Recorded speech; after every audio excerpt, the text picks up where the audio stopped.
Tonight, 35 suspected human traffickers arrested for trafficking over 200 individuals who were lured into Ghana with the promise of better life in the country. Victims were lured into the country by the suspects ostensibly to give them lucrative jobs in Ghana. Unfortunately, when they came to Ghana, since there are no lucrative jobs existing, then they took them hostages and then they confined them at the Oyarifa estates, and then they were forced to go into cyber crimes and cyber crime related activities.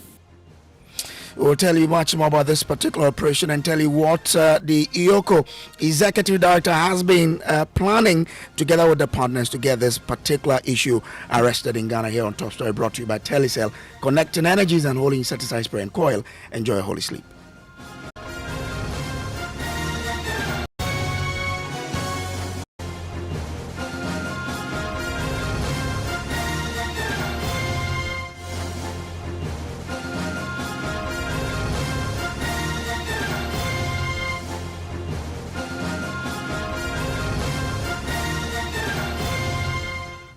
Well, the Economic and Organized Crime Office, EOCO, has arrested 35 suspected human traffickers in a major operation targeting a syndicate accused of luring and exploiting over 200 individuals.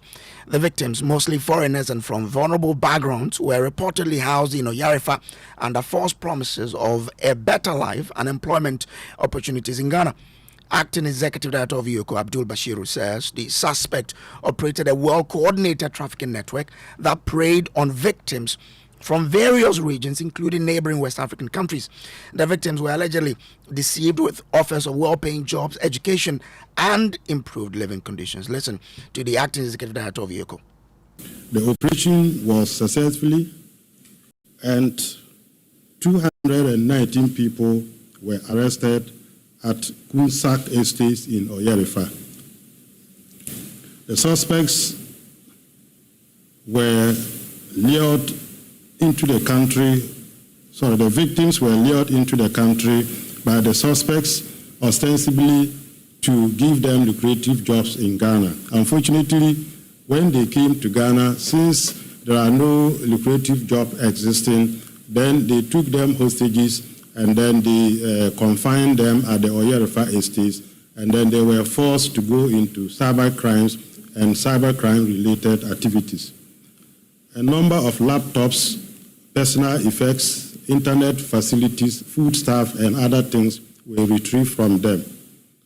Together with the Ghana Police Service and then the Army, they were brought to the Economic and Organized Crime Office, and then we have subjected them to some screening. The essence of the screening is to separate the victims from the suspects, to even separate the juveniles from the adults. And then we also want to know what type of criminal activities they are involved in.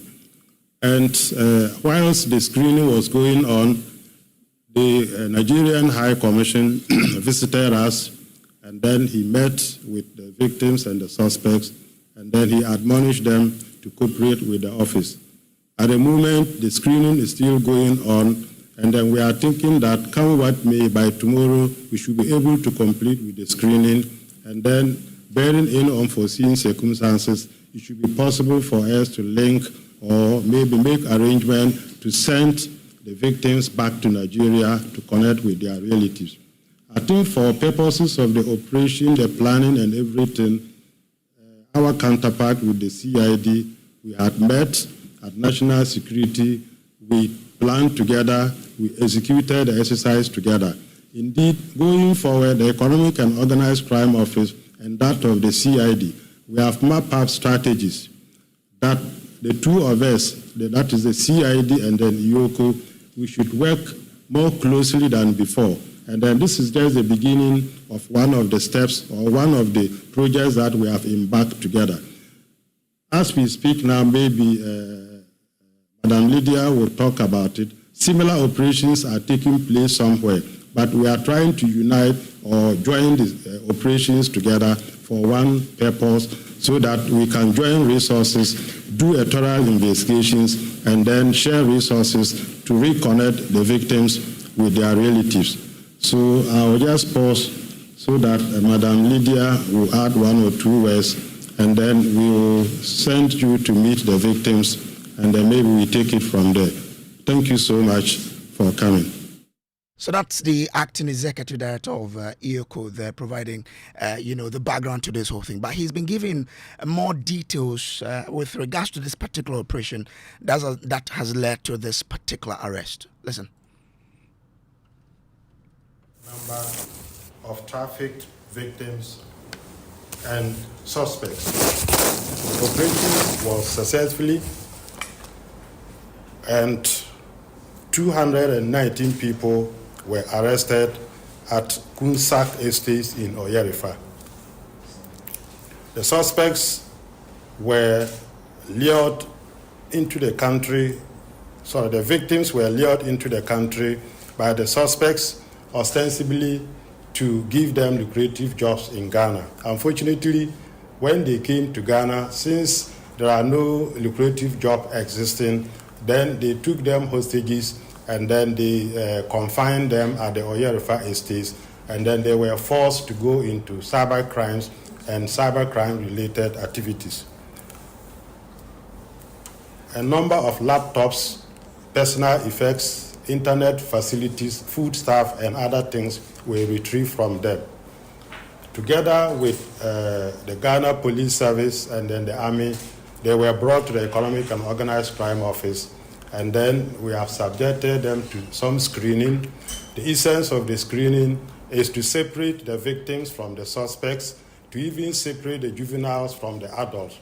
And then we also want to know what type of criminal activities they are involved in. And whilst the screening was going on, the Nigerian High Commission visited us, and then he met with the victims and the suspects, and then he admonished them to cooperate with the office. At the moment, the screening is still going on, and then we are thinking that come what may, by tomorrow, we should be able to complete with the screening, and then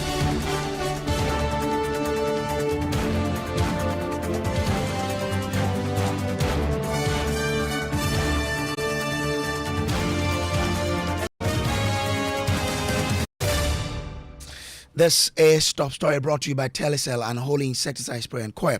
Let's take you to where this particular, presser happened, where details were given. My colleague Kenneth Jesse has been there for us and joins me on the telephone lines now. Kenneth, what more can you tell us about this particular bust? Well, Brace, when you come to the EOCO headquarters, you see more than 200 people scattered there. They're being screened, being offered food. These are the people the EOCO boss was speaking about, where they engaged in a swoop at Oyarifa Estate and arrested them. And he's been given a breakdown of the people. About 11 of them are aged 17 or below, and then you have about 7 of them being women, and then 212 of them are men. And if you see them, though, Brace, you can see that they have been in dire conditions, most of them looking very pale and very thin. I spoke to one of them who said that he was lured with the promise of a better life in Ghana. He's from Nigeria. When he came, he was told that he's going to get a better life. He's been indoors for the past 1 year, been confined to that particular place, not been allowed to go anywhere, and is offered just 1 meal per day. And this sentiment is shared across by all the people, almost all of them who are there. A few of them, though, look quite healthy. And then the EOCO boss also said that most of them are foreigners, but there are few of them who are also Ghanaians. So they are processing them, they're screening them. I mean, they have some NGOs there who are also looking at the situation. And of course, I quizzed him whether or not there's been a habit of them not prosecuting foreigners. We've heard the Interior Minister recently say that people who engage in galamsey who are not from Ghana should be sent back to where they come from. I asked him, is that going to be the case, since most of these suspects we're told are foreigners? And he said that they're taking the case one at a time. So that one, they will address the press when the time comes. But the headquarters of EOCO is dotted with over 200 people who have been trafficked to Ghana. I mean, details of these countries where they are coming from are being provided, right? Yes, we have a majority of them coming from Nigeria, Some are coming from Niger, Burkina Faso. Within the West African sub-region, really, is where most of them are coming from. But looking at the composition, you can see the majority of them are coming from a neighboring Nigeria, and it's understandable because they are one of the few countries in West Africa who, like Ghana, also speak English. So it becomes a bit, easier for them to come to a country which speaks a language that they understand, and then get better opportunities or get offered better opportunities for them. But the EOCO boss also did indicate that what they found out was that they were engaging in cybercrime. Cybercrime as in they were doing internet fraud, because when they seized all those equipment at the place, they seized computers and all that, which sought to suggest that that is what they had been recruited to do. Well, earlier this week, there was similar bust in Subri Forest Reserve, where we understand a community had sprung up there, majority of whom were girls who had been trafficked into the country. Did it have any relations to do with this particular one?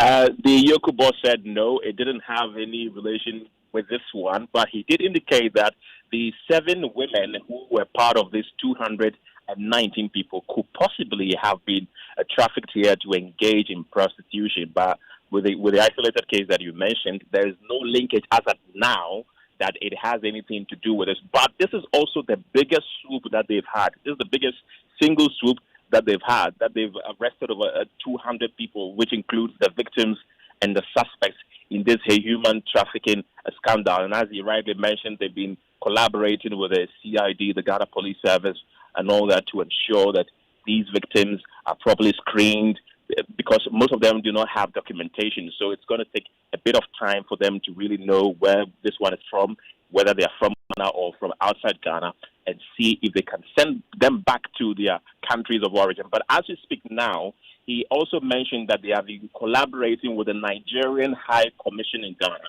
because I mentioned earlier that most of these victims are from Nigeria. So they are collaborating with the Nigerian High Commission in Ghana to try and see if they can send back the Nigerians who are amongst them. And then, of course, going forward, they'll be collaborating with the embassies and high commissions of the various countries that these victims are coming from. Okay, grateful to you. That's my colleague Kenneth Jesse. But joining me on the phone lines now is the acting executive director of EOCO, Abdul Bashiru. Grateful to you, sir, for joining us here.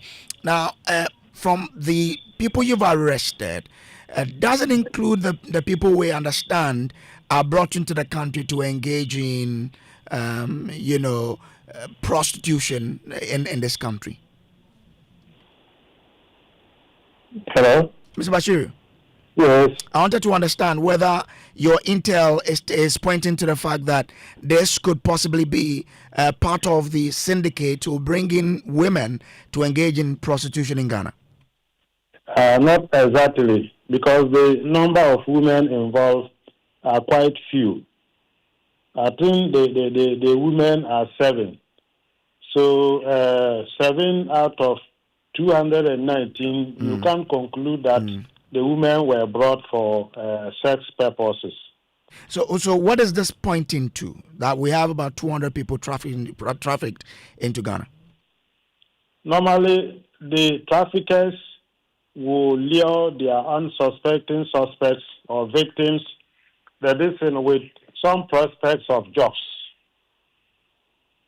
or some sense of security or education.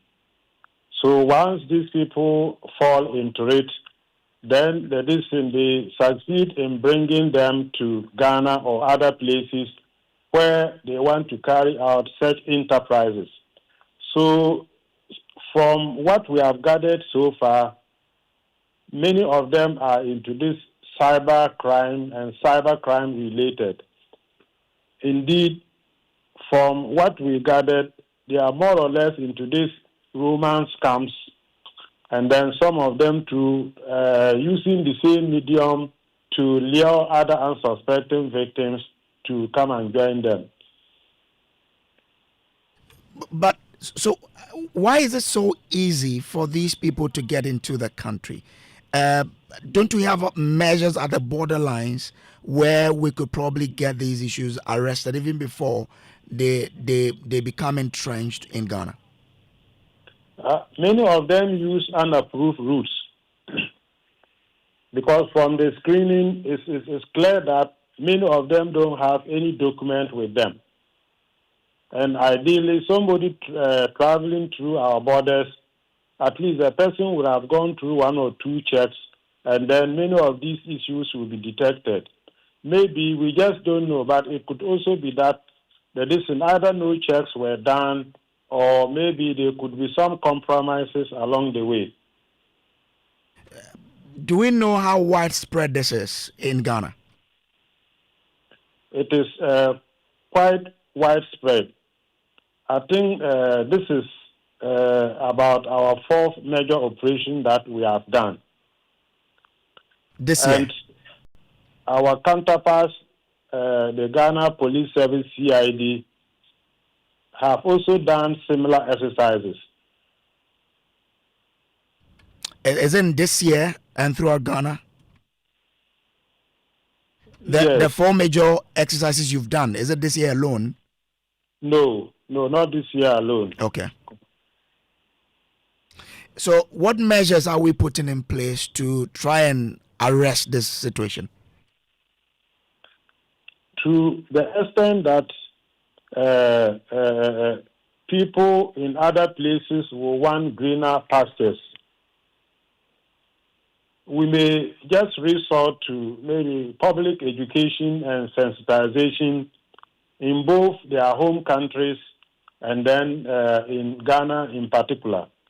So when this issue came up, we contacted the Nigerian High Commission here. They have come and then they have explained a lot of things to them, that there is no greener pasture anywhere, even in the advanced countries. And they even admonished them about some social intervention policies that the current Nigerian government has embarked on. And then we think that if the people are well sensitized and educated, especially the youth, to understand that there is no greener pasture anywhere and that their destiny is in their hands, and that with some guidance and then maybe the support of the state, then they can make meaningful life in their home countries, I think it will help. In Ghana here too, then as we embark on this exercise with Ghana Police Service and the National Security, if we are able to sustain it, and then also create awareness in particular that any property owner that let out a property to search criminals to undertake criminal activities, as we have just established, the person is likely to lose the property if we are harsh on them. After all, that is in the commission of crimes, anybody who aided and abetted a crime, whether with a vehicle, a house, or anything, is as guilty as the one who committed the offense. So if people start losing their assets, properties that they have let out for prostitution, cybercrime, among other things, if they start losing their properties, we think that it will send signals that people will not want to lose their properties, or people will not want to be seen to be committing crimes. But I must also emphasize that EOCO, we have started some public education and sensitization. We think that going forward, this other particular aspect or area should be one of the areas that we should sensitize the public on. On cybercrime, you will recall that the National Crime Agency of UK, they have partnered us, and then we launched a anti-cyber crime campaign, and then we try to educate the public. We just think that once we have started, if we are able to sustain it, maybe it will minimize the influence or the effects of such people into the country. Is Ghana becoming a fertile ground for these crimes to fester, and that's why they are coming into this country to do what they do? I wouldn't be able to say so, but during the interviews that we do conduct involving suspects, the issues that come up are that in Ghana, our internet is quite stable. Then our electricity is also quite reliable. And that when they are arrested to our issues with respect to fair trial, respect for people's fundamental human rights are higher than maybe many of the places that the suspects are arrested. So it's like in Ghana, every offense or every crime is bailable. And then the moment somebody is detained for more than 48 hours, you see lawyers and other people coming. So the combination of these factors suggests that criminals will prefer Ghana to other places where they think that maybe there may be some amount of abuses of their fundamental human rights. That is not to say that maybe Ghana is more developed or advanced in terms of ICT, internet, and then electricity than Nigeria. But this is just what, during the course of our interviews or investigations, some of them suggested. Okay, all right. Please stay with me. Let me bring in Farouk Al-Wahab. He is an international diplomatic consultant to look at the what impact this could have on our diplomatic relations. Wahab, I'm grateful to you for joining us here. Now, we know that some countries have been blacklisted by other countries, European and American countries, for these cybercrime activities. How can we, Ghana, handle this so that we don't get to the level where we'll be blacklisted for activities that are not caused by our indigents, but by our foreign brothers and sisters? Good evening, and then hello to your cherished listeners. Yes, every country has this kind of difficulties or problems ongoing on the whole sub-region, West Africa. For that matter, Ghana becoming a hub, and we've been blacklisted. We've been blacklisted before, or noted to be a cybercrime destination in West Africa. Ghana, Cote d'Ivoire, and then Nigeria, of course, predominantly in the Central African Republic was Cameroon, and some countries in Africa are notable of this kind of crimes. But indeed, the softness of it is the fact that it's not today that Ghana established even the cybercrime unit of the Ghana Police Service. We have it for the last 10 years. We should rather ask how many people have either been arrested, prosecuted, jailed over cybercrime. Virtually none. The reason being that we should ask of our police system, the prosecution system, and then the judiciary system, the court, and then the end point of the cases when the cybercrime or the offenders are being, the perpetrators are being arrested. Out of that, that is giving a kind of a green light. Out of that, that is actually amplifying the increasing of the cybercrime activists moving from other parts of West Africa or descending down to Ghana. Because in La Cote d'Ivoire, where somebody is arrested, where most Nigerians were arrested, for instance, instantly they take them to Yapugon. The Cote d'Ivoire court system does not allow the human rights, and then we should blame ourselves that when there is an issue, our lawyers, quickly, they will come in. The human rights, it will come in. The sheriffs will come in. The 48 hours, which my brother rightly said, is applicable. And for that matter, they are charged and bailed. The other thing is adjournment. Who is a complainant? No complainant. The case is dismissed. This had been the system which is ongoing, thereby making everybody within the ECOWAS region, of course, light, and then these are some of the illustrations or the considerations. Nevertheless, it's the softness of people having easy access and easy way to be bailed out or go out. It is not yesterday. Over the last 15, 20 years. But I also want to differ by saying that, yes, our brothers, we should not be concentrating that our brothers from the other region, the ECOWAS sub-region, it is not true. Ghanaians now, if ECOWAS member nations and nationals are here, certainly Ghanaians are more than them. They came to teach them. They came to bring them up to that kind of things that we're not used to. At this point, one can confirm validly that the Ghanaians are more. Certainly, we are more. This is our country. We are more than them. So they come and have friendship with these boys, or they identify their hideouts. And indeed, there are Ghanaians who are also called masters, that they hire accommodation in the name of guardian. He made mention of the landlords, and they will lose their properties. It is, you and I know that it is not possible. Because under Ghanaian law, normal laws, even when there's a judgment to take possession of somebody's property, even in drugs-related cases, it will not happen today, not tomorrow, not the next year. So how can we deal with it then? Dealing with it has to do with, one, immigration has not taken into consideration of knowing how many and how people do come in. We have the ECOWAS protocols of right to live, right of movement, permits to live, and then permits to work, etc. But then it is also very normal that in modern day that we have scanning system, etc. People traveling through the country, through our borders, whichever means. Well, when they are arrested or when they are entering into the country, right to stay is 3 months for ECOWAS member country, which is 90 days. After the expiration, if you go to countries like even Zambia, etc., the moment you enter in, if even it's a southern state, South African country, member nation, they take your data having entered. After the 3 months, they know or they start looking for you. Botswana, you can't do that. They will fish you out. Namibia, you can't do that. They will fish you out.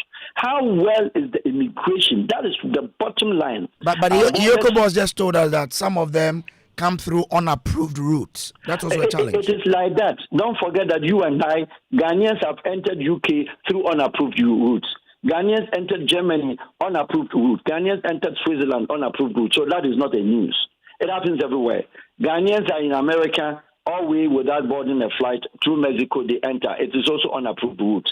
Does that one validify or validate their living? Answer is no. Therefore, you have to regularize. If they've entered through unapproved route, there are places where we know. Ghana Immigration know. Ghana Police Service know. These guys don't live in single rooms. They live in 20, 30, 40. Where are the areas? Kaswa, Medina. Ghana Police Service is on top of all this. They know where they hide out. They know where they are.